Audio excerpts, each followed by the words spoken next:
السلام علیکم ورحمۃ اللہ وبرکاتہ۔ محترم ناظرین کرام، آج 2 رجب المرجب 1447 ہجری مطابق 23 دسمبر بروز منگل ہے۔ میں ہوں آپ کا میزبان عبدالاحد قاسمی اور آپ دیکھ رہے ہیں ورلڈ اردو رپورٹ۔ آج میں حاضر ہوا ہوں، جیسا کہ آپ کو معلوم ہے پچھلے 2 دن سے سوشل میڈیا پر یہ مناظرے کا جناب مفتی شمائل ندوی اور جاوید اختر صاحب کے درمیان کا جو ڈیبیٹ ہے وہ بہت چرچے میں ہے۔ اسی کے متعلق ایک اور مناظرہ کی طرف میں آپ کی دلچسپی دکھا رہا ہوں، جو کہ ایک قدیم مناظرہ ہے۔ اس کی کچھ دلچسپ داستان میں آپ کے سامنے پیش کر رہا ہوں۔ یہ تب کی بات ہے جب ہندوستان پر انگریز کی حکومت تھی اور وہ جاننا چاہتے تھے کہ ان کے خلاف بغاوت کون کر سکتا ہے۔ تحقیق کے بعد انہوں نے قرآن سے یہ نتیجہ اخذ کیا کہ کوئی کھڑا ہو سکتا ہے تو وہ مسلمان ہے، جس کی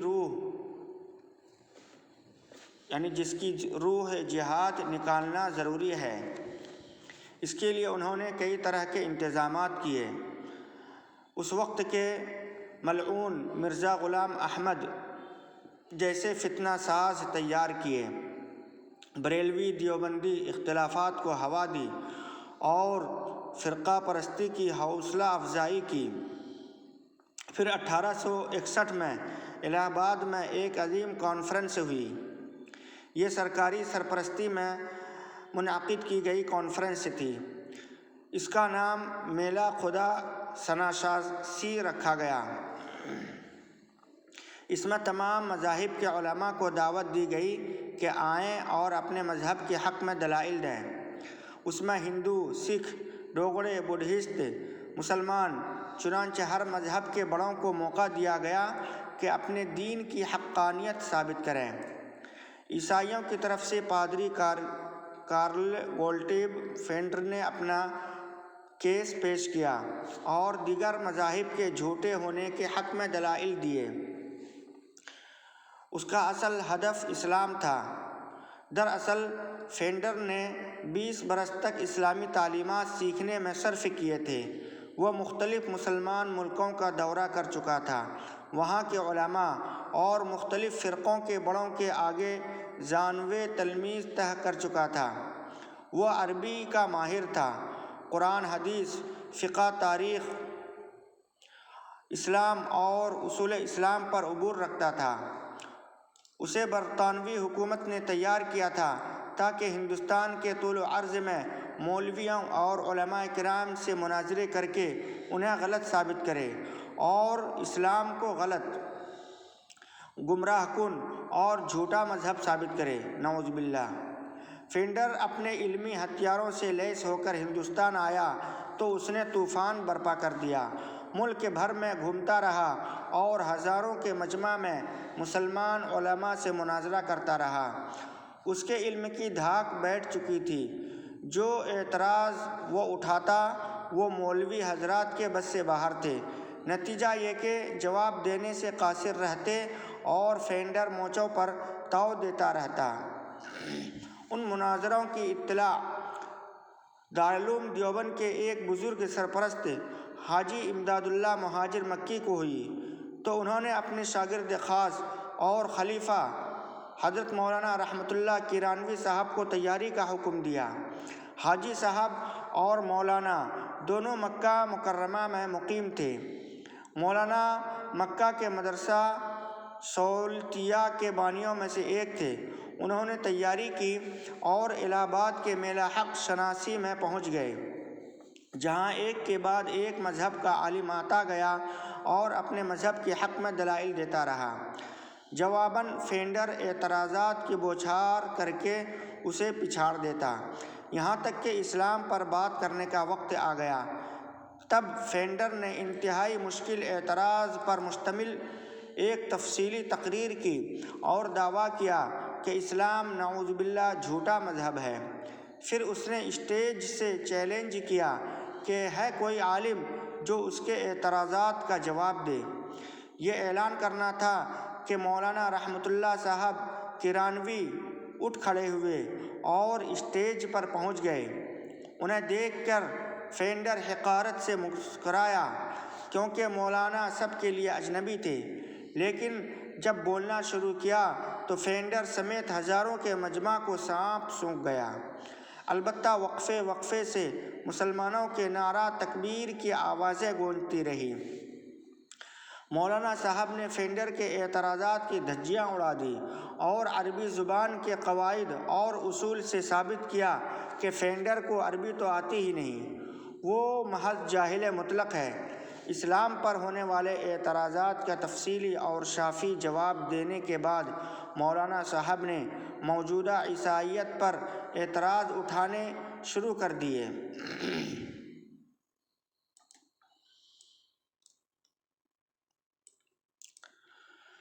چنانچہ یکے بعد دیگر کئی درجن عیسائی حوالوں سے ثابت کیا کہ موجودہ عیسائیت جھوٹی اور گمراہ کن ہے اور اس کی تعلیمات وہ نہیں جو حضرت عیسیٰ علیہ السلام لائے تھے۔ حضرت کا خطاب علم کا شوریدہ اور سردریا تھا جس نے فینڈر اور عیسائیت کی موجودہ تعلیمات خس و خاشاک کی طرح بہا دیا۔ خطاب مکمل ہوا تو مجمع پر جادو ہو چکا تھا۔ فینڈر کا یہ حال تھا کہ کاٹو تو بدن میں خون نہیں۔ وہ حیرت، خوف اور سکتے کا شکار تھا۔ اس کا غرور خاک میں مل چکا تھا۔ وہ خاموشی سے اٹھا اور مولانا صاحب کی تقریر کا جواب دیے بغیر کانفرنس سے باہر چلا گیا۔ اس کے بھاگتے ہی ہزاروں کے مجمع نے مولانا صاحب کو سر پر اٹھا لیا۔ مولانا کا بس نہیں چلتا تھا کہ مولانا پر قربان ہو جائے۔ مسلمانوں کا بس نہیں چلتا تھا کہ مولانا پر قربان ہو جائے۔ ادھر برطانوی حکام کو فینڈر کی شکست کی اطلاع مل چکی تھی۔ مسلمانوں کو جہاد سے برگشتہ کرنے اور اسلام کے بارے میں شکوک پیدا کر کے مسلمانوں کو مذہب سے لا تعلق بنانے کی سب سے بڑی کوشش ناکام ہو گئی تھی، جس کا انہیں شدید غصہ اور صدمہ تھا۔ انہوں نے مولانا رحمۃ اللہ کرانوی اور پادری فینڈر کو ختم کرنے کا فیصلہ کیا۔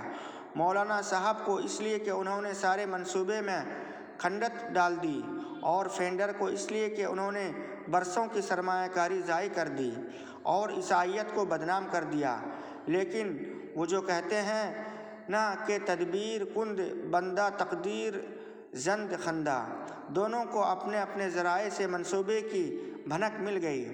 مولانا صاحب روپوش ہو گئے اور عراق کے راستے دوبارہ مکہ مکرمہ پہنچ گئے، جہاں ان کے مرشد اور مربی جناب حاجی امداد اللہ مہاجر مکی ان کا انتظار کر رہے تھے۔ فینڈر بھی فرار ہوا اور استنبول چلا گیا، جہاں سلطان عبد الحمید کی حکومت تھی۔ فینڈر نے دربار سے رابطہ کیا اور سلطان کو بتایا کہ وہ ہندوستان بھر کے علماء کو مناظرے میں شکست دے چکا ہے اور اب ترک علماء سے مقابلے کے لیے آیا ہے۔ سلطان کی ایما پر ترک علماء نے فینڈر سے مناظرے کیے، لیکن استعداد کم تھی اس لیے عاجز آ گئے۔ فینڈر نے بھرے دربار میں ہنکارنا شروع کیا کہ لائیں کسی عالم کو جو مجھ سے مناظرہ کرے۔ سلطان یہ دیکھ کر بہت آزردہ ہوا۔ پھر اپنے وزراء کے مشورے سے شریف مکہ کو خط لکھا کہ کسی بڑے عالم کو استنبول روانہ کیا جائے جو فینڈر نامی پادری سے اسلام کی حقانیت پر مظاہرہ اور مناظرہ کرے۔ سلطان نے فینڈر اور ترک علماء کے مناظرے کی تفصیل بھی لکھ دی تاکہ شریف مکہ کو عالم تلاش کرنے میں آسانی ہو۔ یہ واضح کرتا جاؤں کہ ان دنوں حرمین شریفین میں سلطان ترکی کی سلطنت کا حصہ تھا۔ ان دنوں حرمین شریفین سلطان ترکی کی سلطنت کا حصہ تھا، یعنی حرمین شریفین سلطنت عثمانیہ کا حصہ تھا اور شریف مکہ ان کا ماتحت تھا۔ شریف مکہ نے خط ملتے ہی حاجی امداد اللہ مہاجر مکی سے رابطہ کیا اور سارے معاملے سے آگاہ کر کے درخواست کی کہ کسی اچھے عالم کو استنبول روانہ فرمائیں۔ حاجی صاحب نے شریف مکہ کو تسلی دی اور کہا کہ وہ جواب لکھ دے کہ انشاءاللہ جلد ایک عالم استنبول پہنچیں گے جو فینڈر کی طبیعت صاف کر دیں گے، لیکن اس کے لیے 2 شرائط ہیں۔ ایک تو یہ کہ عالم کے نام کا اعلان نہ کیا جائے، اسے خفیہ رکھا جائے، اور دوسرے یہ کہ عالم کی رونمائی صرف اس وقت ہو جب ان کے جواب دینے کی باری ہو۔ باری آنے تک انہیں پردے کے پیچھے بٹھا کر رکھا جائے۔ سلطان نے جوابی خط میں لکھا۔ سلطان نے جوابی خط میں دونوں شرائط منظور کی اور ایک تاریخ کا اعلان کر دیا کہ مکہ سے آنے والے ایک بڑے عالم فینڈر سے مناظرہ کریں گے۔ مناظرہ کھلی جگہ پر ہوا۔ سلطان سمیت بے شمار ترک مسلمان موجود تھے۔ فینڈر نے پہلے تقریر کی اور اپنی دانست میں خوب اسلام پر گرجا برسا۔ اس کے بعد اعلان ہوا کہ اب مسلمان عالم تشریف لائیں گے۔ جو ہی مولانا رحمت اللہ کیرانوی پردے سے باہر آ کر اسٹیج پر چڑھے، فینڈر کا رنگ فق ہو گیا۔ وہ سمجھ گیا کہ اب اس کی خیر نہیں۔ مولانا نے تقریر شروع کی تو سماں باندھ دیا۔ درجہ بدرجہ فینڈر کے اعتراضات رد کرنے شروع کیے اور ایسی دلیلیں دی کہ سننے والے جوش و جذبے سے بھر گئے۔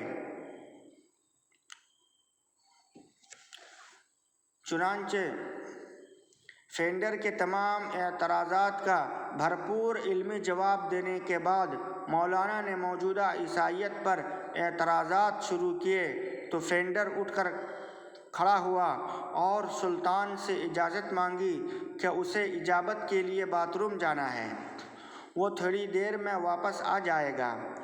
سلطان نے اجازت دے دی۔ فینڈر باتھ روم تو گیا لیکن آج تک واپس نہیں آیا۔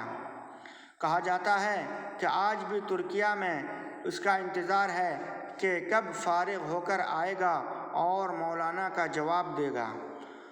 محترم ناظرین کرام، آپ کو یہ تجزیہ اور یہ مناظرے کا واقعہ کیسا لگا؟ کمنٹ باکس میں ضرور لکھیں۔